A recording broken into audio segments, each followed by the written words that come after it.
That's cinema, baby.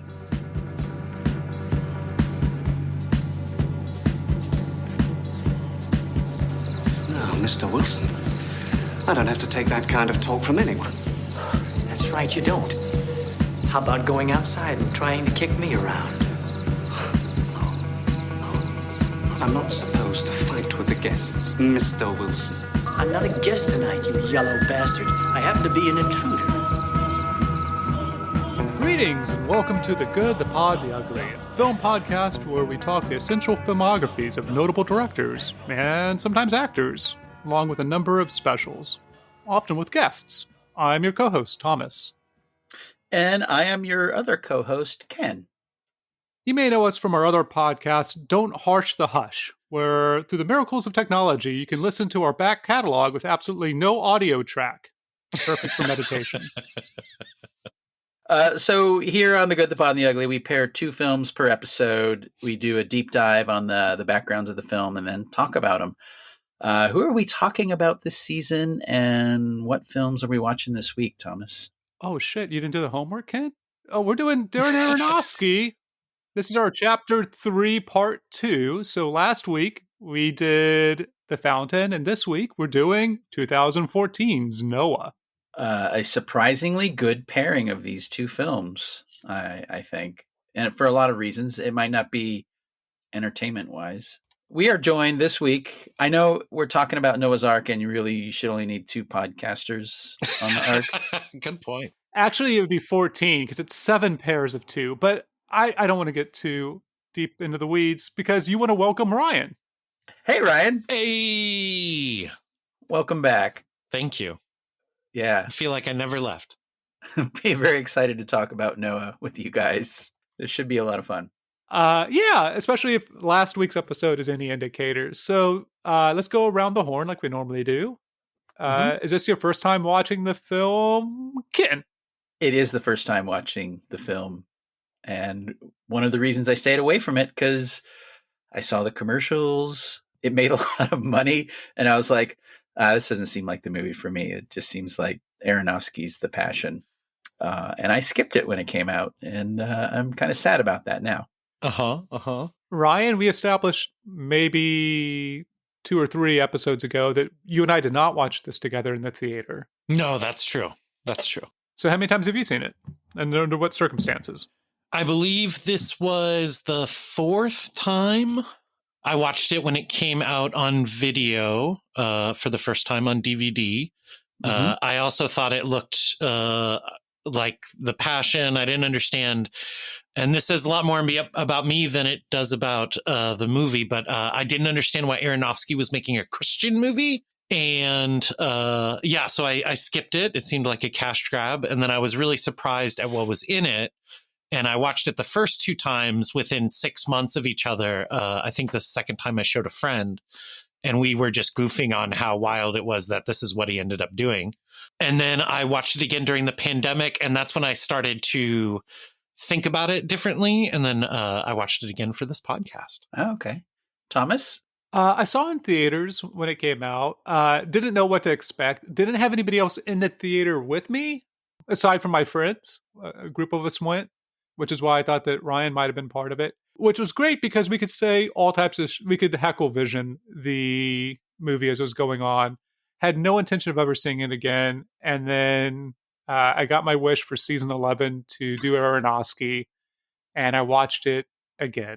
So you weren't a big fan upon that first viewing? I'm not. So I think we're going to end up with me as the dissenting voice here. 2014, you could have watched other great films we've covered in this podcast in the theater, like In the Name of the King 3, The Last Mission by Uwe Boll, Yes. or Left Behind, starring Nicolas Cage, or Jersey Boys, or the box office smash hit American Sniper. Wow. Wait, Jersey Boys and American... I guess they would have come out in the... Jesus. These 2 films that we're covering pairing this week, one of them is Aronofsky's only film to be #1 at the box office. And the other one's probably, I think, his biggest bomb. So we could say his biggest hit and his biggest loss. Yeah. Yeah, that's wild. That is wild. And this was also the biggest budget he's ever worked with. Oh, absolutely. So one of the, as I mentioned in the previous podcast, I've been reading a bunch of, I guess, scholarly articles on Aronofsky. Mhm. One of which highlighted that this was like his first real blockbuster, and trying to understand it as a blockbuster. Paramount's budget for this film, just for the marketing, was $120 million, or very close to it, Wow. which is almost as much as it cost to make the film. Yeah, that's a very large marketing budget. I didn't realize that. I don't watch a lot of media outside, so I don't see a lot of commercials. But Paramount started advertising Noah during commercial breaks in the Super Bowl. That's an event where it's like a football event, where it's a big football event in the United States. Football being American football, not soccer, which is football. I'm sorry for our one listener. I would try and explain football to you. It's like rugby, but different, not as fun, not as anyhow. And also the 2014 Winter Olympics. Yeah, and this movie made quite a bit of money, didn't it? I mean, I guess after marketing and budget, maybe not a whole lot, but Yeah, the marketing ate into that profit margin more than I would have expected. It still did make money, and weirdly, it's like 75% overseas, but difficult to tell from looking at the numbers. Russia was the biggest market, but it wasn't like a single driver. So I don't know which foreigners went to see it. there were a lot of countries that did not allow this to be shown. A lot of Islamic-based countries. I know China thought it was a bit too religious, which is kind of weird if you actually watch the movie. Yeah. So there were a lot of places that it was not shown, and it still made quite a bit of money overseas, which is impressive. Yeah, I wonder if they had one of those marketing campaigns to get you out, just so that. Never mind. I was thinking of some of the Christian marketing campaigns that have been prominent, where it's like, oh, it's the number one movie in America. You got to go buy tickets, even if you don't go to the theater. Oh, like the child trafficking movie. yeah, with Jesus in it. The Jesus human trafficking movie. Not that Jesus ever engaged in human trafficking, but the actor who played Jesus was also, anyway. Playing a character. Even Passion of the Christ was a lot of screenings at churches, busing, after mass to the theater, busing Catholics and evangelicals. So they've been doing it a long time, and that's where all the money went on Noah. Yeah, what a great church basement potluck, a showing of the Passion. Oh yeah, I mean either of these films actually, but yeah, so I think this is probably closer to after church fare than Passion.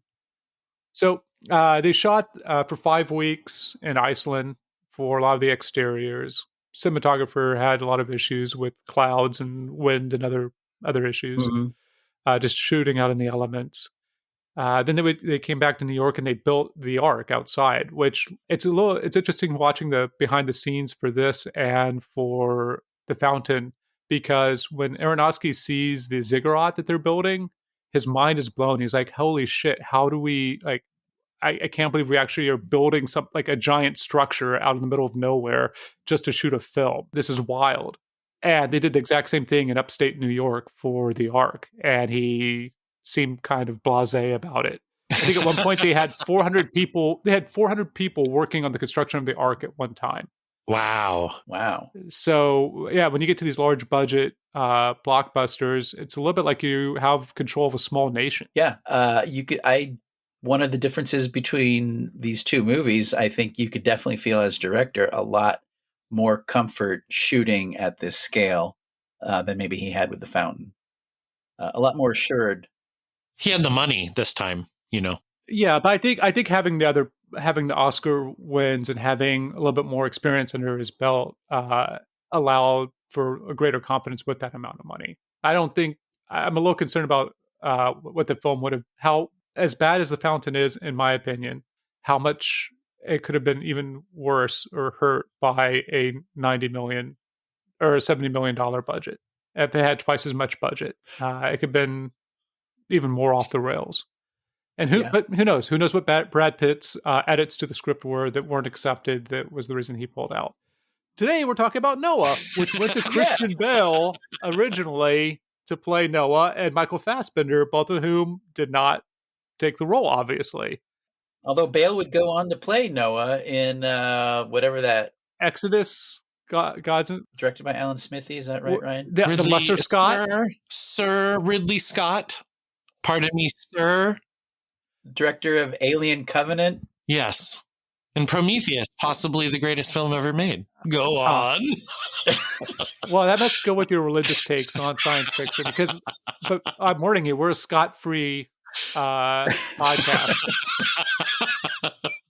That's good because I think there would be problems if you invited me on to talk about Sir Ridley. So, small correction to you, Ken. Just like baboons are apes, not monkeys, Bale played Moses and not Noah. That's true. So do you have a synopsis for us? I know many people listening are like, hey, it's Noah's Ark. It's like two animals of each. It's a giant boat. They floated. They found an island and there's a rainbow. The end. That's the whitewashed version. Here's the real version. You ready? You got the timer going? Totally have a timer going. Go for it. Okay.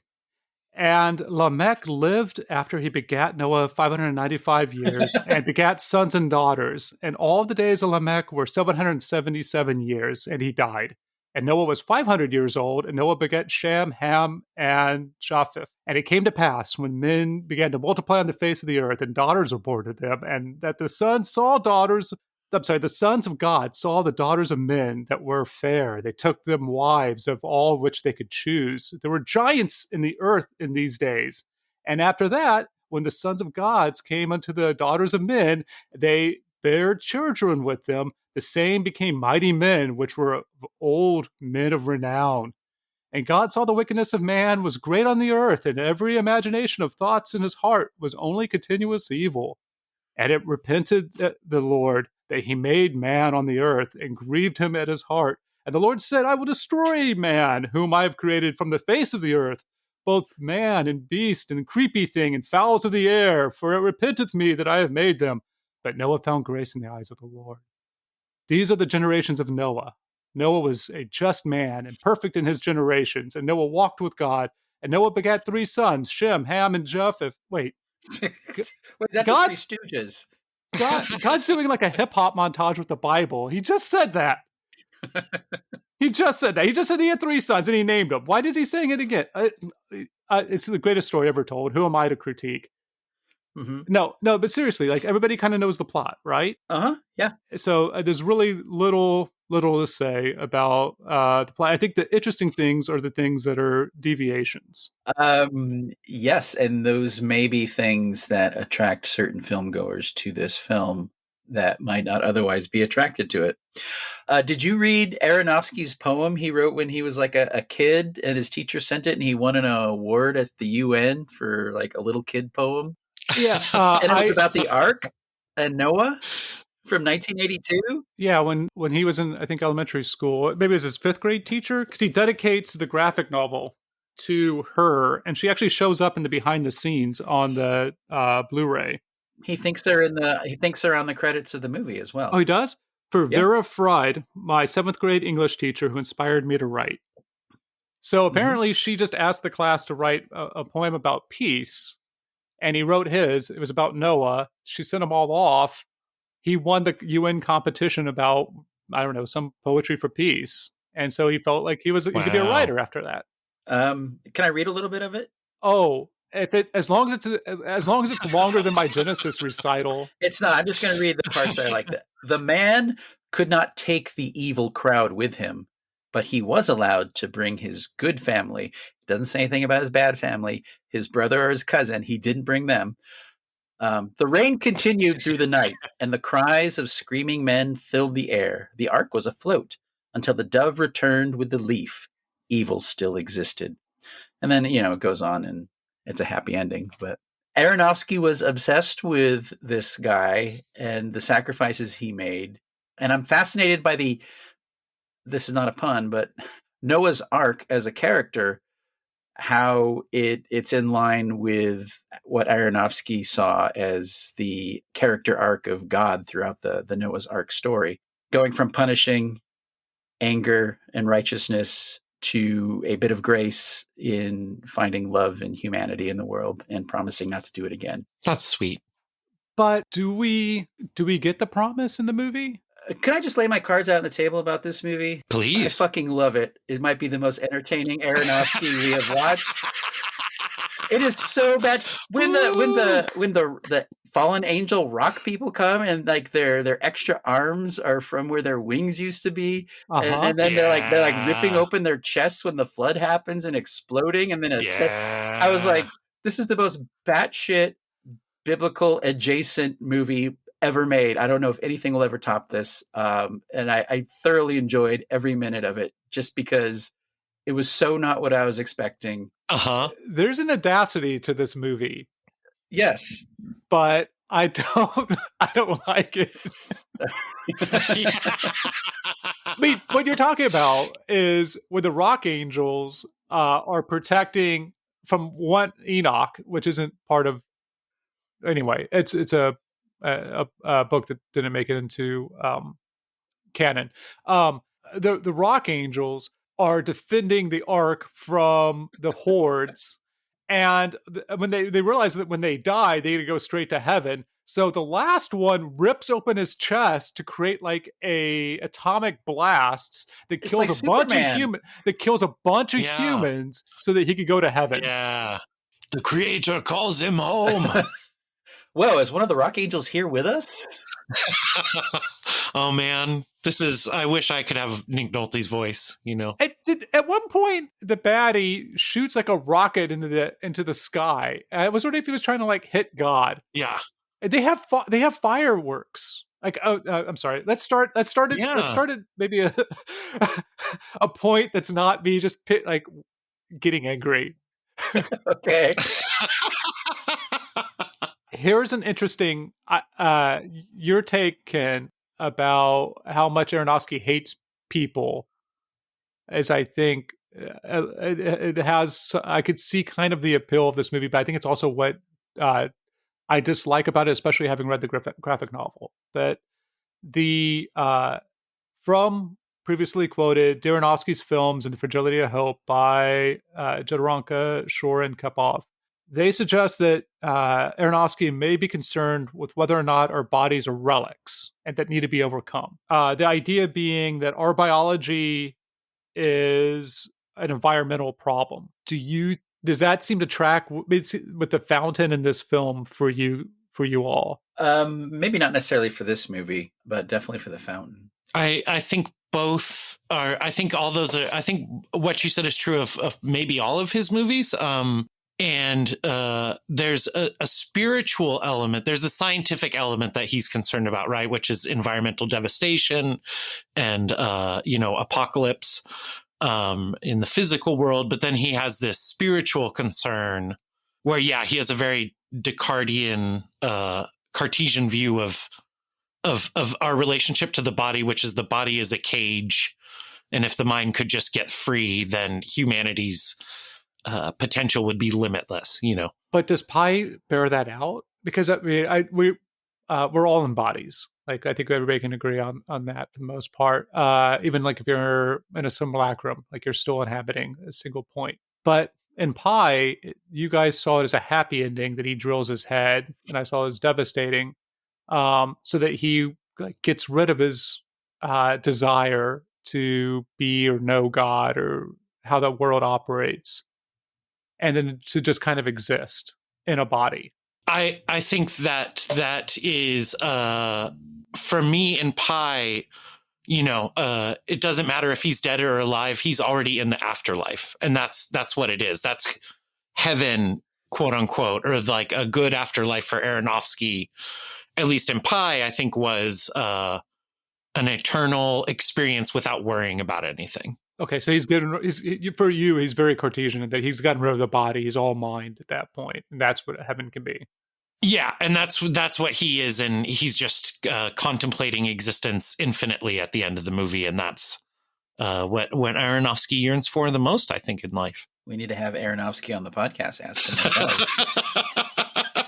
What do you yearn the most for, Mr. Aronofsky? Well, on the 26th of December, most department stores have scarves on sale for 50% off. So I wish every day was December 26th. Oh, incredible. Yeah. Or did he wish he had two necks or a longer one? That's how he started having to hang out with Handel. Ari Handel, somebody else had to wear all the other scarves. I don't know where the scarf begins and the scarf ends when Ari and I are both writing. We're both wearing the same scarf. They share an infinity scarf when writing. Oh. You know what? Everything about this movie surprised me. I remember reading about the Rock Angels when it came out, and I was like, "Oh, that sounds stupid." But then when they show up, I'm like, wow. I could not wrap my head around a studio greenlighting all this and going, and like when Aronofsky leaves the room, they look at each other. It's like, we got some extra marketing here. We could turn those into toys, and all these ideas they had about how they. I think he was trying to make something. I think he was trying to make something that maybe wouldn't have been as successful as Lord of the Rings, but had legs and could spawn a franchise of biblical stories. I think he's trying to hit it straight down the middle. Mm-hmm. And I don't know if he succeeds. But, yeah. And I think that's what I love about the movie. And part of it is Noah is such an unlikable character, and how the great drama and the conflict at the third act of this movie is he going to kill his newborn granddaughter? Yeah. Who Hermione is about to pop out. And watching the movie, I honestly had no idea, because his character throughout the rest of the movie there's nothing really noble about him. I mean, he's basically like, I'm going to let everybody die, so I could fuck off with my family and a bunch of animals on this giant Kit Kat. That is so I was texting with a friend who's a chaplain while watching this movie, and she's seen it a couple times, and one of the things that she pointed out, and she's always thought this about the Noah story, is that it's wild that it's like painted on the sides of preschools, and so completely marketed to children, because it is about the extinction of the human race, like at God's hands. And yet we treat it as this. And I certainly grew up like, oh, two animals of every kind, and thinking like, wouldn't it be rad to live on the ark and have all those pets? Like, did you ever have this whenever I think we can get away with this without copyright.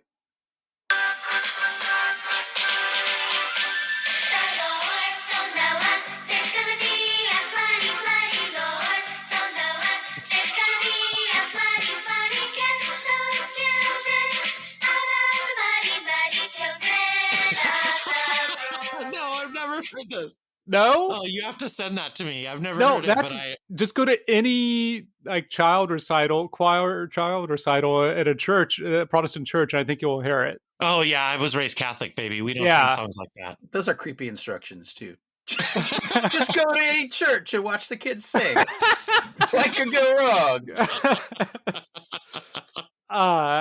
Yeah, it's a okay. So the story of Noah, like a lot of stories, when read in the original text, or in the translation that we can in English, is wild and terrible. Like it's like Abram before he became Abraham, like having to go kill his son. Like it's like, if you really love me, you'll kill your son. It's like, what are you talking? This is crazy.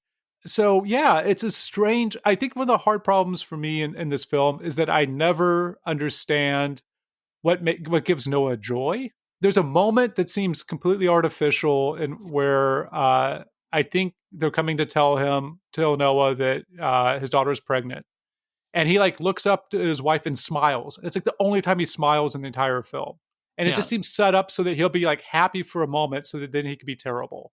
And there's no other like instance of that in the entire film.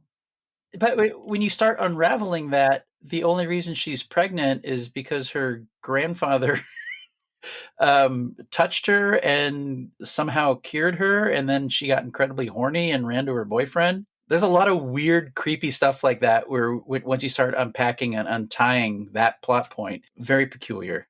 And very much as something that when those things happened, I was like, wait, Anthony Hopkins just cured her, and then she immediately goes and runs and starts making out with her boyfriend, in a scene that he had so many takes of that Hermione's lips got bloody.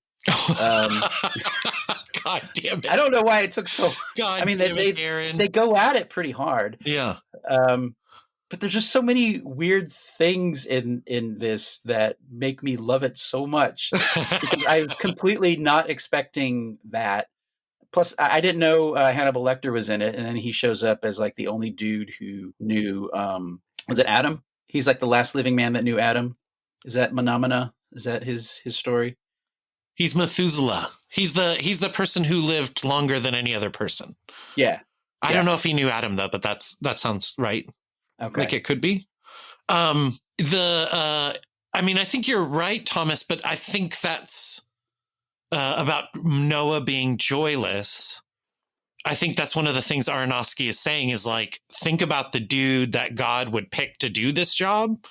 And it's like a miserable fucking guy because he has to kill all of humanity. Like you can't, like, no cool guy is going to do that.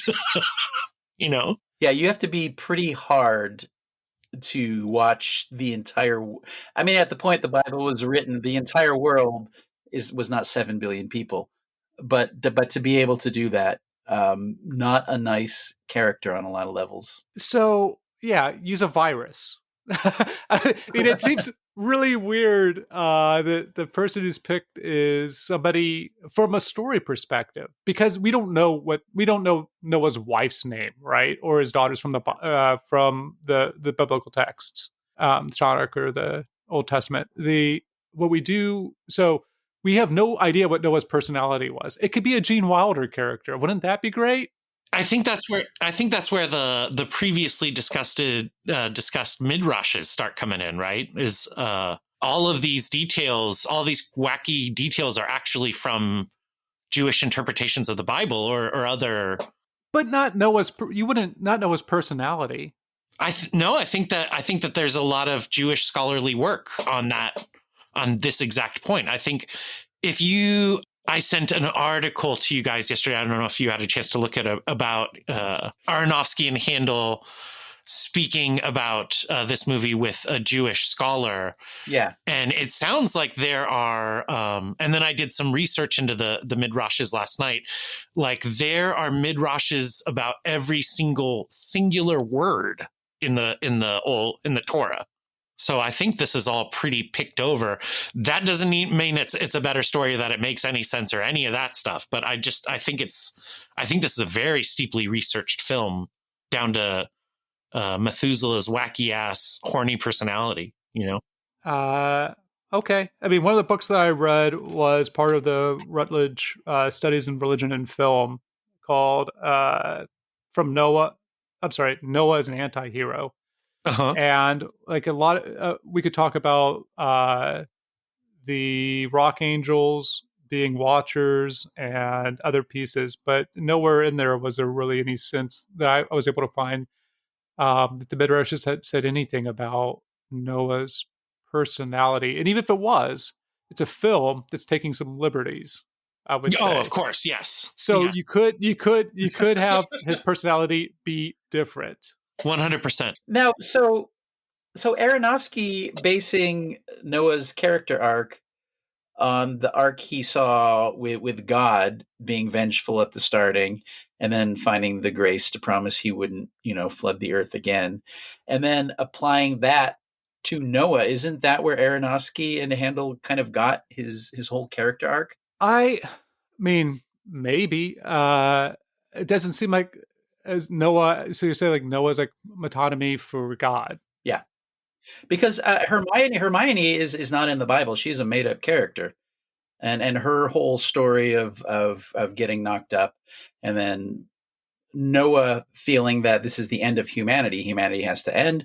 It's like the plot to I Am Legend. It's just there's going to be a new life form, and man fucked it all up. Mm-hmm, and that's the Noah of most of the movie, and that's why he's going to kill a baby if it happens to be a daughter, because that's what he's been told to do. Yeah, and his mind. And then him finding the love and the grace and whatnot, and failing in his one job. Yeah, except for he doesn't know that that's his job. That's not part of his vision. necessarily. And it actually isn't his job at the end of it. And not that the Bible was used for this, but it's not part of the Genesis story, of the story in Genesis, that humanity was supposed to be wiped out. And that goes to Aronofsky's views on the environment, doesn't it? That I believe so, yeah. Yeah. I think we're getting into the fountain territory where we start to bring in Eastern religion and Central American religion and we're starting to get that hodgepodge of stuff. Well, also the text of Mother. Yes, 100%. You definitely see Aronofsky writing Mother, and like, I don't know where this story came from. Well, he had just gotten done making Noah, which is steeped in a lot of the same issues he is writing about in Mother. Just in a completely different way. And there are several, in addition to ideas and character situations that are repeated in Mother, there are the evil city that Cain's people have. A lot of those scenes are almost exactly what the end of Mother looks like when it starts to turn into like squalor and humans rioting in the house. Like it's, I think you're picking up on a lot of the stuff that he's really trying to get at, Ken. Yeah, I think this funnels so easily into Mother, and it's weird kind of doing it backwards, but also illuminating in a lot of ways. Yeah, I think those gender dynamics, where Noah is a man. Aronofsky later in his career seems obsessed with using gender dichotomies to explain spirituality and stuff. So Noah is the man. He's the Javier Bardem of the story and kind of fulfilling what he sees as God's role on earth. And that is this cruel, judgmental, harsh, he's going to kill humanity entirely to start over. And the Jennifer Lawrence, Eve / Lilith / Hermione is there being like, no, there is good in humanity. We can create beauty. We can create love. Like, it's worth saving. And then the other thing is, my super hot take is that this Noah is a post-apocalyptic story. And we are seeing God knows how many iterations of the creation, the whole cycle of the world repeating again. I the Lord of the Rings stuff that Thomas was talking about, the initial part of this movie, I was actually thinking this could be a post-apocalyptic movie very easily. You could just say it takes place at an unknown point in the future. All you would need is them floating by the Statue of Liberty torch sticking out of the water for that to stick. But I'm very fascinated by how Aronofsky kind of stripped a lot of the religion and what we think of as biblical epics away from it to where it could be seen as a science fiction movie in a lot of ways. Yeah, two things. One is that I asked that question in my notes here. Would this be improved with a spaceship arc? A little bit like that GIF I sent you guys, or GIF I sent you yesterday, where like maybe the arc falls off the edge of the Earth, and then just continues on into the firmament of space. Chaplain Amy sent me that same GIF 2 days before while we were talking about Noah. So here's, as part of that book, I had mentioned Noah as anti-hero. There's an essay in it by Richard Walsh called Aronofsky's Nuancing of the Biblical Epic.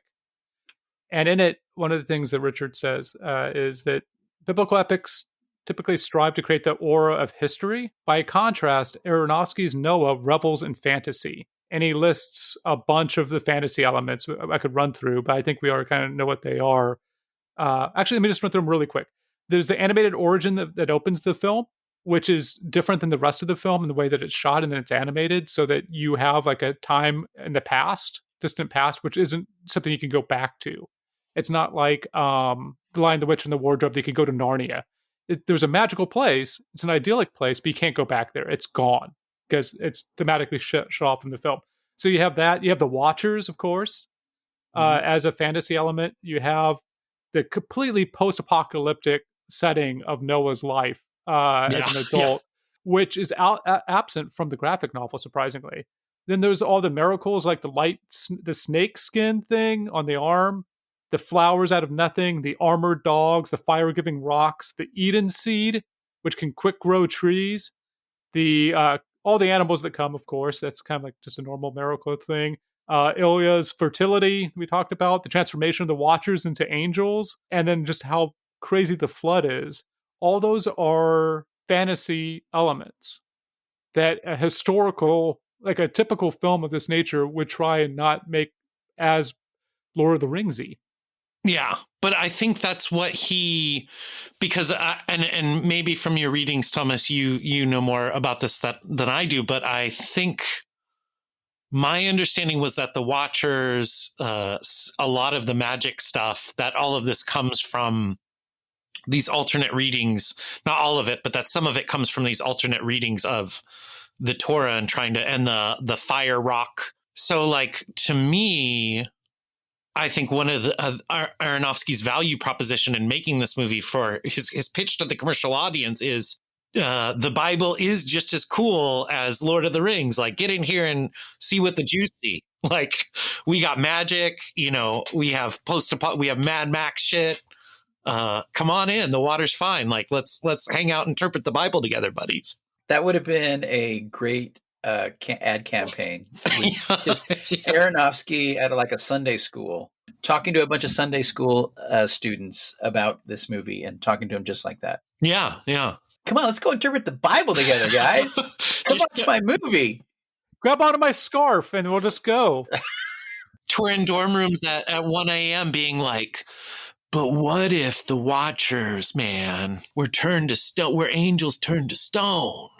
Well, they're tethered to the earth, right? And it's corrupted them. They have those big block feet, and I just love the design element of their wings having disappeared, but those becoming almost extra arms. Yeah, it's so cool. I love so much about the look and feel of this movie, and the animated sequences, the montages and stuff are just the creation montage that pretty much ends with mankind must end. Yeah, phenomenal. Yeah, brilliant couple minutes of filmmaking. Absolutely phenomenal. Yeah, I would prefer it being in the future somehow. It's hard for me to watch like Gandalf commit genocide or something when it's humans, as opposed to orcs or goblins. But aren't you just taking issue, understandably, with the Bible? Like, aren't you objecting to the contents of the source material to an extent? Yeah, I think there is the idea, that humanity is so terrible that it has to be destroyed. And to get there, unlike in the graphic novel where a lot of this is cut out, you see humans just being the most terrible things on Earth from a famine and from like fire damage that presumably God did to them. Like, people should be pissed against God, understandably. Like, why are you fucking us over? Why are you killing us? And that seems to be elided somehow. Instead you have a Noah which is like, well, I guess I got to do my job. Packs up his lunch pail and goes and cuts down a couple trees. You don't feel that what's the super silly name, Tubal Cain? You don't feel that he's persuasive? I mean, whenever that guy's talking, I'm like, that is my team. Like, wait, is that Roy Winstone? Yeah. Okay, yeah, he's great. Everything he says, justifying and explaining his personality, except for the part where he's like, this is why I'm a fascist and all of your base belong to us. Except for that part. When he explains his relationship to God, it's like, yes, this is how I would feel if I were living in this absolutely, weird but he's a baddie because he eats meat, right? Like he bites into that snake creature. Like, well, but they're all baddies. Every single human is a baddie. Well, so in the fantasy world understanding of the world of this movie, my understanding is a lot of the humans who died had the quote unquote mark of Cain, and then they were all descendants of Cain. And if you had the mark, that was a big reason that the world was such a shit show. And all those were the people that died. So it's okay because they were all descended from the evil one. Yeah, we see all of in the movie. I understand it's not this way in the Bible from what Thomas has said, but we see all of everyone who's not a Cain, is just Russell Crowe, his family, and his grandpa. And let's be clear, the mark of Cain is just a shopper loyalty card that people have, and they get points back. I grew up, my neighbors were evangelical, and I like to hang out there a lot. And the mom one day explained to me that someday I would have to get a barcode tattooed on my wrist that when the computer read it would be 666, and this would replace money. And that is both my mark of Cain and also how I would buy groceries in the future. And instead of disfiguring you, they just stuck it all on a phone. Or put it in your vaccine. I think one of the things that makes this a very difficult movie for me to watch is that, aside from, is that it's an action film at many points, that is the Lords of the Ringies adventure film. But there's not, like, there's so little that happens, it feels like. But in addition to that, it's like Aronofsky kind of wants to have it both ways in a way that makes my head hurt or bleed, like hemorrhage just a little bit, where it's like, yes, the Earth was created in 6 days. Here's evolution, except for shiny Adam and Eve. No, wait, whoa, though. But that's, I guess maybe it doesn't work. But one of the really cool things about this movie is it teaches you how to read both creation myths so that they work together. That this is how it teaches you how to interpret the Bible, and then interprets a story from the Bible with the tools it is given you, in my opinion. So yeah, I think the thing that's really hard for me is, so that's indicative. We'll leave out that there's 2 creation stories right back to back to each other in the start of Genesis. But that's so important to the movie that he's presenting. Exactly. The other part is that we go out into space at different points in this film. We zoom out and see Pangea. Yeah. That hurts my head so much. Yeah. Okay. Yeah. Yeah. It's supposed to, I think. Wait. So how old are humans? And your establishing of this world, like it hurts so bad, because if you have a fantasy world, that's great. It's a fantasy world, but don't make it our world. No, see, but that's so building on what I was saying about the fountain. I believe that the way Aronofsky and Handel look at the Bible is also the way all stories in their mind flow from the Bible. The Bible's the first story, and emotional and rational truth are equally valid in this way of viewing things. That's what they're trying to teach. That's why this movie is for Christians, in my mind, to a certain extent. It's because it's saying, like, you guys are reading this wrong.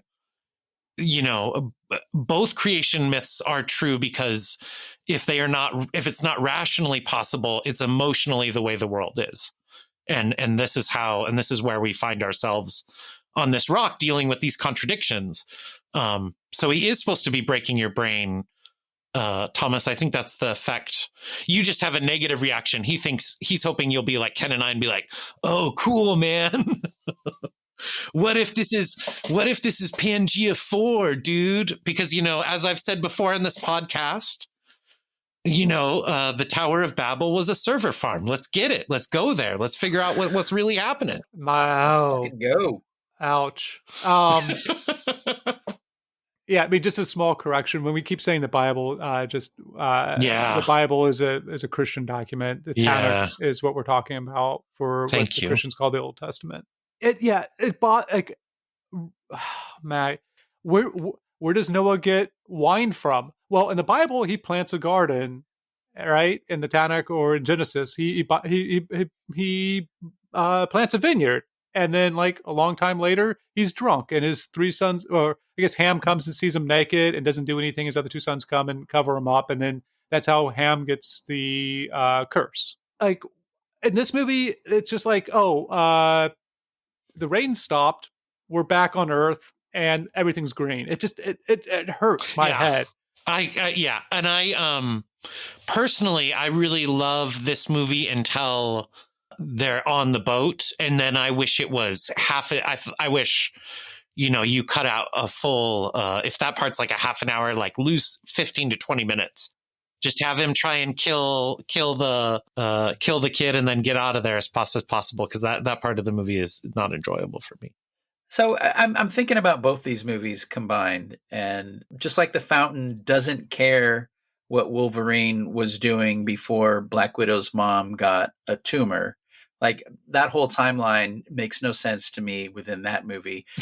Similarly, this movie, I can't imagine Noah before the movie starts. I can't imagine the day-to-day logistics of working with a bunch of rock angels to build a giant Kit Kat that's going to float with the flood.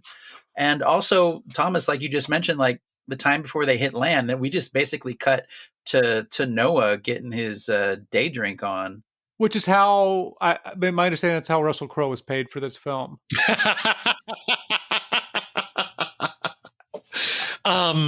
You bring out one point. The Lee Marvin clause in his contract. Ken, one of the things you brought up was one of the thought experiments that I was running while watching this movie last time is I think whenever the meat eating comes up, Noah's like, they think they need food. They need to eat animals for power, for their strength. I think that one of the keys in this world as to how Noah and his family have lived so long is they eat like once a month, and they eat a couple shrubs. Like, they don't have to eat, since they don't sin as much, they don't have to eat as much food. So they're allowed to live longer. Is that why I'm always hungry? Yeah. Let me see. What did I write? He was on a bender when they got on. I have something in here about Noah. Oh, Noah seems to eat well despite a famine. There's times whenever they don't do the costuming right, and you can see Russell Crowe's paunch. Like, he's a big boy he should be like Christian Bale in The Machinist, I would think. No, because that's their strength doesn't come from the food, Thomas. It comes from the fucking Lord. Did you never watch the Power Hour on the Bible channel? Those guys ripped up those phone books. With I interviewed them actually when I was in high school. Oh my God. Yeah. I'll tell you about that some other time. Yeah. It's all a written interview for a zine I was doing. So in the Bible, it's just kind of the opposite, right? Where everybody, I think it was a vegetarian, and then after they land and the waters go away, God says, you have domain over everything, humans. Go wild. And just like I gave you plants, you can eat meat, which is a weird thing. It's just weird to like highlight the vegetarianism or the veganism. Uh-huh.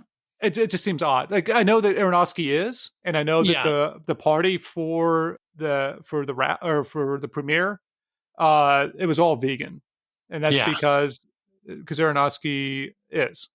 Did he Trojan horse a plea for veganism in this movie? Because I saw it as more environmental. Either vegetarian or veganism, because definitely everything about eating meat is terrifying in this film, and you do it usually raw. Yeah. I think it is similar to Mother and what you guys were saying on his doomsday mentality.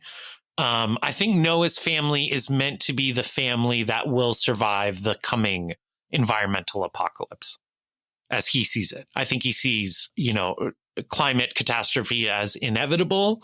And like, this is Noah's the guy who gets to make it through to the next phase. Oh, vegan doomsday prepper. Yeah. I would watch that movie. I would, yeah. I mean, one of the sad things about this just being a one-off is we didn't get more of this background, this rich world building to mine for sequels and prequels and spinoffs. Well, like I said, there was a graphic novel made. There was also a novelization, if I recall correctly, and a YA novel. And I want to read the novelization. I kind of did as well, and then I realized it would be very close to the film most likely, and I have zero interest. Yeah, I'm trying to remember what the YA I can't find it now, but what the YA novel was called. But it follows from a different perspective. It follows his daughter as she's pregnant and gives her perspective on things, which would be interesting. Like, I think if this movie wasn't focused on Noah, it would be even more interesting. Like Kubla Khan, is it Kubla Khan? Kane, the Kane guy. It's not Kubla Khan. Tubal Charles Cain. Foster Tubal Kane? Khan. Yeah. It would be more interesting if it was, him. His perspective, or you got like a Michael Mann, like building of the ark, like the technical details of everything. I don't know. There's something about making it a fantasy, trying to have it in the world, and part of fantasy is that it seems like you make villains like monstrous, and I think that's part of this. But yeah, it just sits so poorly with me. Not because I dislike the project. It just doesn't feel like it's done well. Yeah. I mean, I obviously I enjoy the movie a lot more than you do, Thomas, but I think everything you're saying is 100% valid, and it is goofy to tell the Bible as if it's a Lord of the Rings story. And you're either going to smash that like button or unfollow. And I smashed that like button as soon as I figured out that was what was happening. I was like, oh, wow. I had, when I saw this, I had also recently seen the Book of Mormon, the Mormon financed and filmed attempt to turn their book literally into the Lord of the Rings. So I was riding that wave pretty high when I got around to Noah. And that I like wild Christian films like Black Easter. Like, those things are interesting to me. This film somehow, with the technical skill and budget and all the other pieces, it feels sad. Like, to spend that much money on this and to have this as your final product is just sad to me. Hundreds of millions of dollars for this? Maybe it's when we watch this within the Aronofsky temporal pincer movement, but this was a time where Aronofsky, he doesn't eat meat. I don't eat meat. He's very fatalistic about the future of mankind. He has a very allegorical view on spiritual texts while also being a very spiritual person. He doesn't necessarily take it literally. I'm just finding a lot about him and his worldview and his storytelling. And this movie is like I said, the most entertaining version of that, just because it's so fucking nuts. And I never feel at any time that I'm being proselytized to, or he really feels that the text is literal that he is interpreting. And I building on what you're saying, Ken, I think he is evangelical, and I don't know what he thinks his best movie is, but I'm sure he's very proud of how the reach that this had. So many people heard his message. And I think that is really important to him. You guys were, Thomas, you were talking about his focus on Noah. And for me, the thing that, and I haven't listened to I don't think the Mother episode's out yet, so I don't know what you guys thought of that. For me, the thing that makes that one really successful is that it is about a woman, and he is taking his focus off of the tortured poet that Bardem is playing and focuses on the other person in the room and is like, what must it be like to live with me? Yeah. And I think Black Swan, we haven't watched Wrestler in Black Swan yet, but I think that's where, for me anyway, his ability to craft movies around a character of any gender. Yeah. And really writing a female character as a character and not just like in The Fountain with the manic tumor dream girl. Yeah. I think it's a lot of maturation of him as a storyteller. Yeah. I see a lot of that in Noah as well. I still dislike his Oliver Stone level arrogance and ego, but I do agree that he's come a long way, and watching these movies again in this pincer movement has really changed, made me see that they're all kind of, it is like Philip K. Dick, who we discussed before, where it's all kind of, he really only makes 2 movies and he just makes the same 2 movies over and over again. And I like one of those movies, just like how Philip K. Dick writes 5 books and I like 4 of those. Honestly, as somebody who was maybe a little more rigid when I was younger and then, having kids, it actually works for me with Russell Crowe's Noah being such a hard ass and going to go through with it until he sees that that little fucking cherub look at him with his own eyes, That little and see a baby. piece of himself. No, I don't he know, doesn't it care about that. He worked for cares that me. there's two of them, right? No, it's well, there's two girls. He was going to kill, if it was just one baby and it was a girl, he was going to kill it because a boy can't reproduce. And if it was two girls, he was going to kill it as well. Yeah. I think he started to waver when he found out there were two, and then making a connection with the one baby is like, oh no, I can't actually do this. If you haven't seen this movie, he is literally holding a knife up right to the little baby's face when he finally has that reverse heel turn. And Russell Crowe does this little juke when he takes the knife away and brings his lips down as if he was always planning that. Like this was all some big, episode of Punk'd or something. Like, Right. got you. And there was no flood. Yeah. Everybody's still there. All those people dying on the mountain. Oh, it cuts to a shot of Kane being like, "Come down from the ark and play ball again, Ham." Hey, speaking of Ham, D'Artagnan, right? From the Three Musketeers. Is that D'Artagnan? Who? Which The actor? actor. Isn't it the same actor? What Three Musketeers are you speaking of? Oh, there's only one. 2011's Paul Thomas, not Paul Thomas. Paul Anderson, W. but Paul W.S. The other one. You're talking about, Logan Lerman, obviously as Ham, right? Yeah.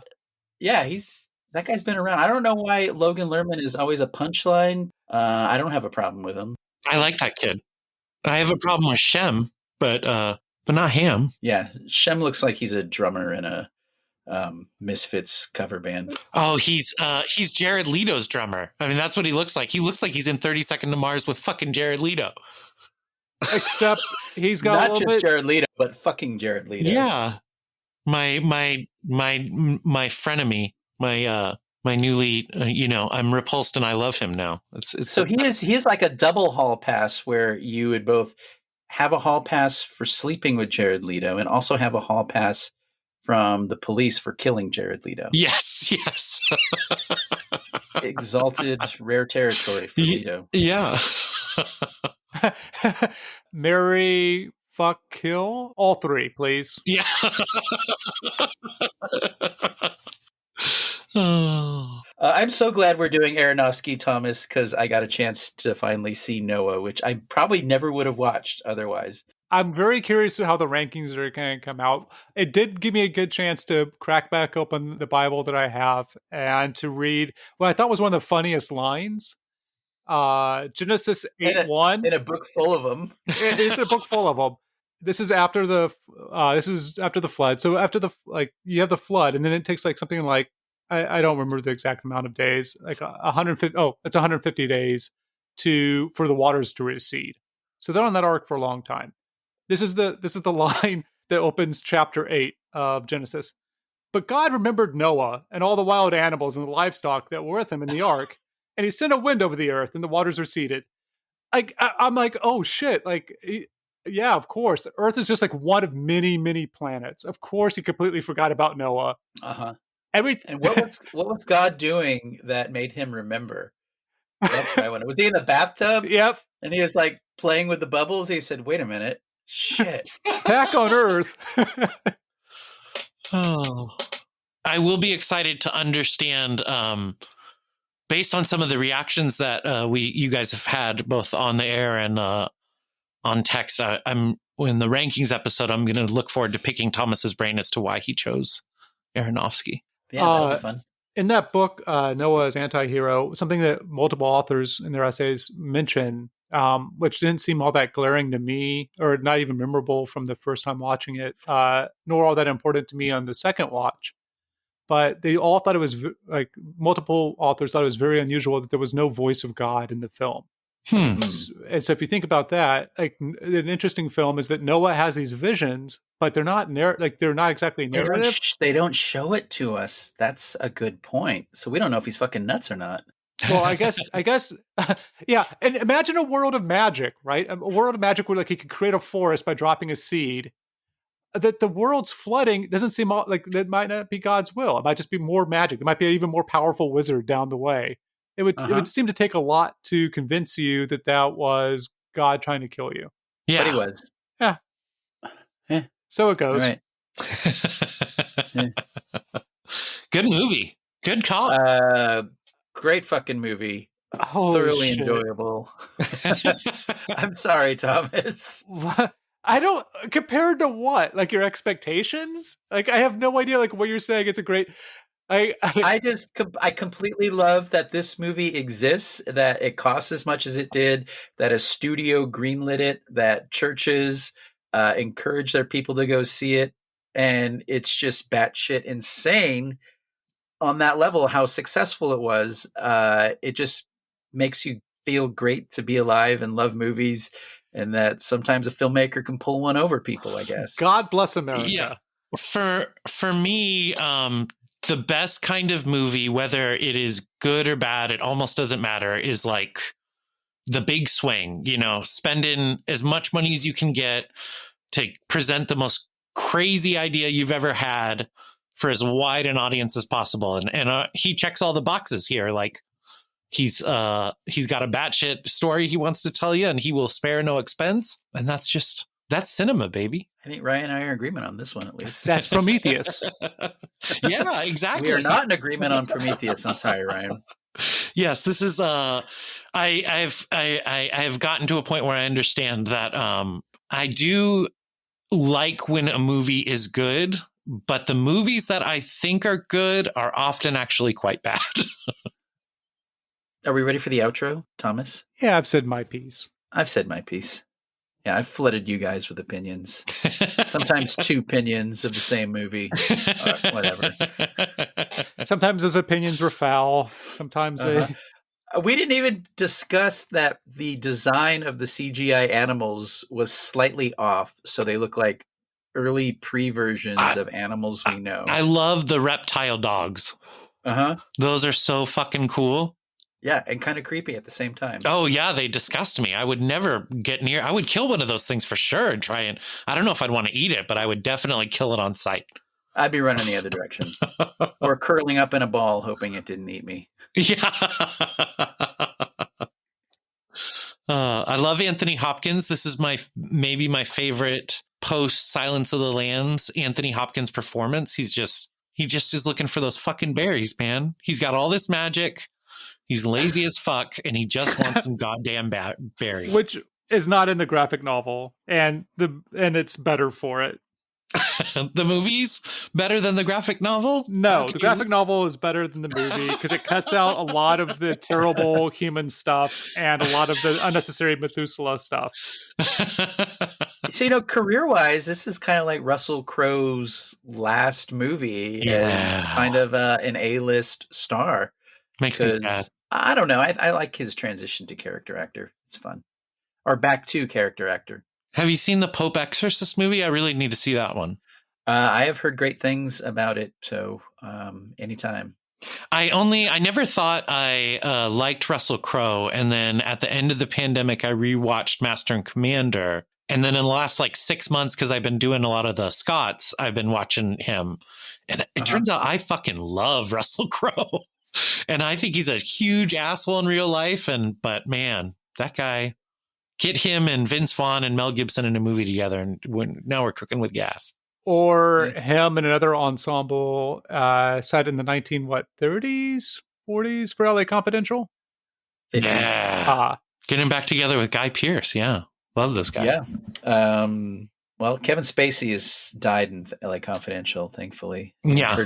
Curtis Hansen's also since passed away. Anyway, Brian Helligan's sequel to LA Confidential never happened, but you can hear about that on our Christmas episode where we covered LA Confidential 3 years ago. I'm going to go check that out because I didn't know that he wanted to make a sequel. Yeah, it was going to take place in the late 60s during the racial, economic, Vietnam protest tumult of the times. Oh, fascinating, because Elroy obviously has other books about that time. And there's also the Angels in America sequel and the Every Which Way But Loose sequels. But you have to either which way you can. Either which way you go. Either which way you go is the third ape movie. Incredible. Oh, so okay, that was part 2 of our pairing of chapter 3. Stay tuned next week for chapter 4. We'll talk the 2 episodes that we'll pair will be the Black Swan and the Rustler. yeah, that is actually the last of the Aronofsky pairings that we will have.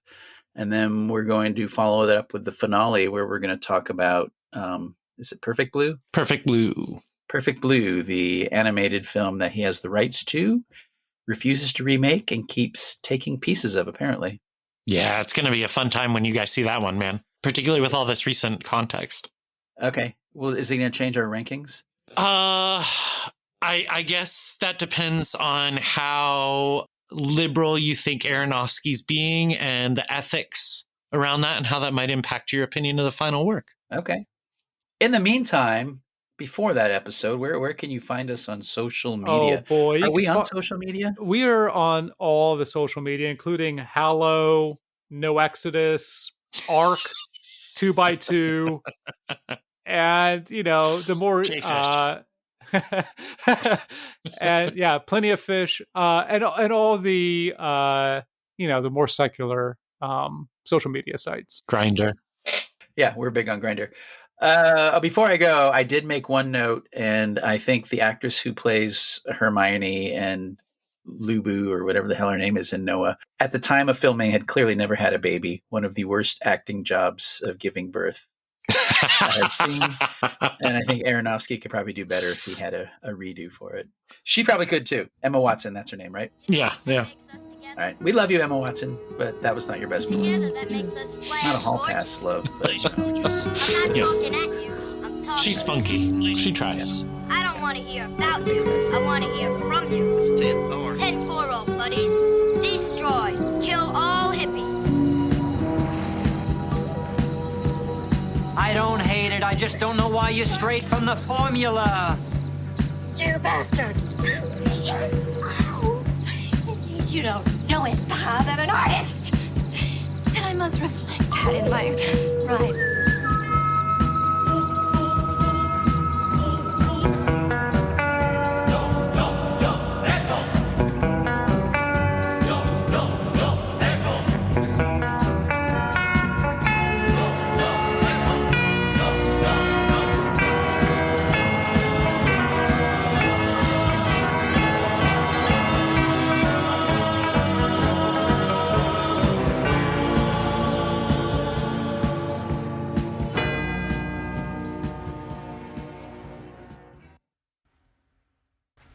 Darren Aronofsky, we're watching you.